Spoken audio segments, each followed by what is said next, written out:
Hello viewers and welcome back to another episode of law Chakra, जहां हम आपको एक ऐसे केस की लेटेस्ट अपडेट देंगे जिसने कि पिछले साल से देश में एक सनसनी मचाई हुई है। एक ऐसा केस जिसमें लीगल एंड रिलीजियस मामले बहुत अच्छे से जुड़े हुए हैं। यहाँ बात हो रही है नए वक्फ लॉ की और उसी में सेंट्रल गवर्नमेंट ने फाइनली एक और नया और बड़ा स्टेप लिया है। वक्फ अमेंडमेंट एक्ट के बाद अब सरकार ने नोटिफाई किया है एक फ्रेश सेट ऑफ रूल्स जिसका नाम है unified Waqf management empowerment efficiency and development rules 2025। इस मूव का पर्पस है वक्फ प्रॉपर्टीज की proper tracking, digital management, audit and transparency ensure करना। तो चलिए देखते हैं कि क्या है इस नए सिस्टम में खास, इस मामले में लोगों का क्या रिएक्शन रहा है और क्यों इसे सुप्रीम कोर्ट का वायलेशन कहा जा रहा है। सब कुछ इस वीडियो में देखते हैं। अब इन्हीं सब के बीच में ये याद रखना भी बहुत जरूरी है कि सुप्रीम कोर्ट में CJI BR गवई ने अभी वक्फ अमेंडमेंट एक्ट 2025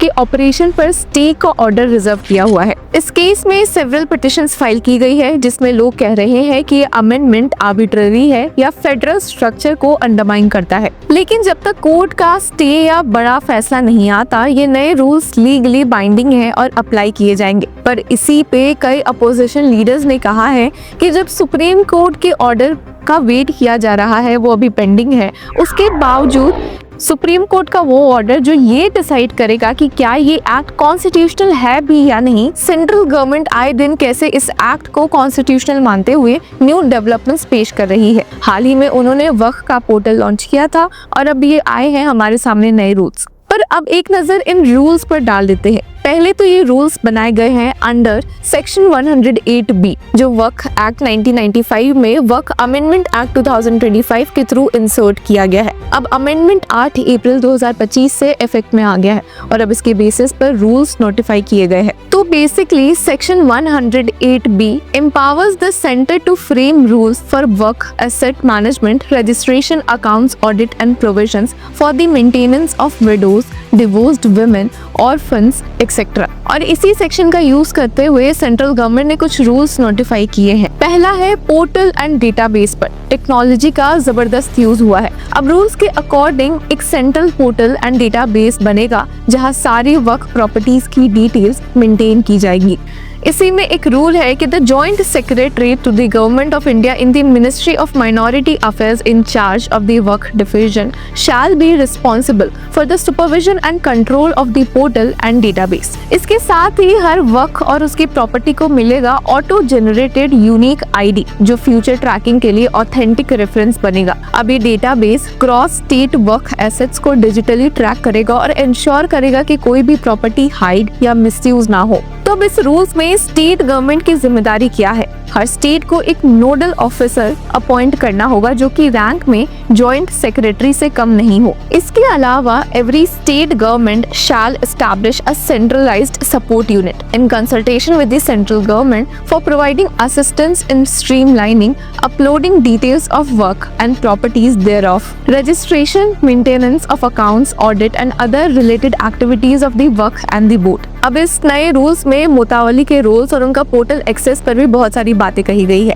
हर मुतावली को अब डिजिटली रजिस्टर करना होगा अपने आप को। तो वो कैसे?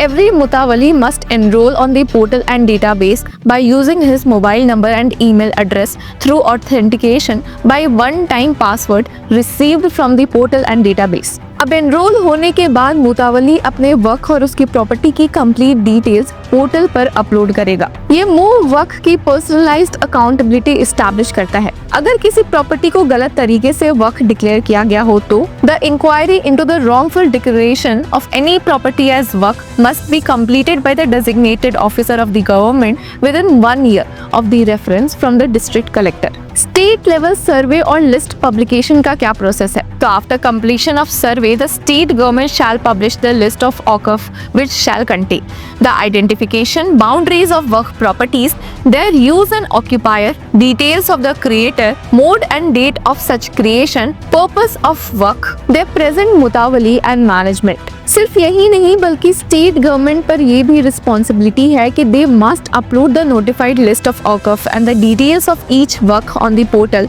And database within a period of 90 days from the date of publication of the list in the official gazette by an officer authorized by the state government. और नए वक्फ बनने पर क्या रूल्स अप्लाई होंगे? तो अब waqf created after the commencement of the waqf amendment act 2025, 14 of 2025 shall make an application to the board for its registration under section 36 of the act within 3 months of its creation।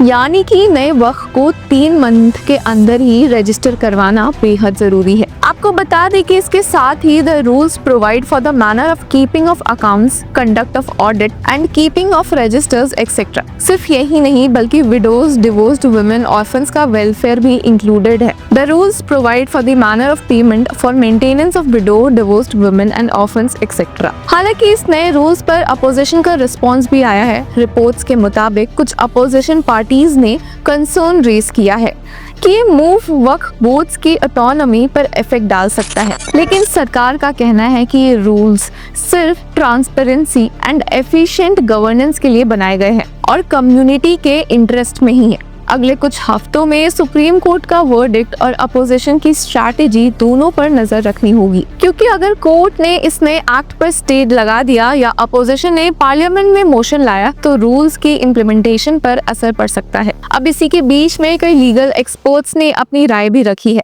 Andhra Pradesh high court की advocate Divya प्रसाद ने एक recent seminar में कहा कि उम्मीद act को religious नहीं legal lens से देखना चाहिए। उन्होंने माना कि एक्ट में कुछ पिटफॉल्स है जो रीवर्क होने चाहिए, लेकिन उनका ये भी कहना था कि लैंड रजिस्ट्रेशन का इशू पहले भी 1913 के मुसलमान वक्फ वैलिडेटिंग एक्ट और 1954 के वक्फ एक्ट में मेंशन था। ये नई अमेंडमेंट कोई नई बात नहीं कह रही है। उन्होंने ये भी हाईलाइट किया कि एक्ट ट्रिब्यूनल को जुडिशियल एंगल देता है और अब ट्रिब्यूनल का डिसीजन हाई कोर्ट में भी चैलेंज किया जा सकता है। उन्होंने क्लियर किया कि land is a revenue subject and not a religious subject, और अब सिर्फ वक्फ बोर्ड ही नहीं रेवेन्यू डिपार्टमेंट भी वक्फ लैंड के रिकॉर्ड्स मेंटेन करेगा। अब सवाल ये भी उठता है कि ये स्टेप क्यों सिग्निफिकेंट है? तो ये स्टेप एक लार्जर फ्रेमवर्क का पार्ट है जहां सेंट्रल गवर्नमेंट वक्फ प्रॉपर्टीज की अकाउंटेबिलिटी, मिसयूज प्रिवेंशन और बेनिफिट डिस्ट्रीब्यूशन को डिजिटली स्ट्रीमलाइन करना चाहती है। वक्फ बोर्ड्स पहले अक्यूज रह चुके हैं opaque transactions, illegal land deals और अंडर रिपोर्टिंग के। ये रूल्स उन लूप होल्स को प्लग करने की कोशिश है। तो यहाँ पे कंक्लूजन क्या है? तो वक्फ एक्ट के बाद ये रूल्स सेंट्रल गवर्नमेंट का नेक्स्ट बिग मूव है to bring reform, regulation and transparency in the functioning of Waqf institutions. अब हर प्रॉपर्टी ट्रैक होगी, हर मुतावली अकाउंटेबल होगा और वक्फ का डेटा सेंट्रल लेवल पर एक्सेसिबल होगा। तो क्या ये स्टेप कम्युनिटी के बेनिफिट में होगा या नए डिस्प्यूट्स खड़े करेगा? ये तो इम्प्लीमेंटेशन और जुडिशियल स्क्रूटनी के बाद ही पता चल सकता है। लेकिन एक बात तो पक्की है, अब वक्फ भी डिजिटल इंडिया का हिस्सा बन गया है। तो व्यूअर्स, आपकी क्या राय है? हमें कमेंट सेक्शन में जरूर बताएं और तब तक के लिए कीप फॉलोइंग लॉ चक्रा।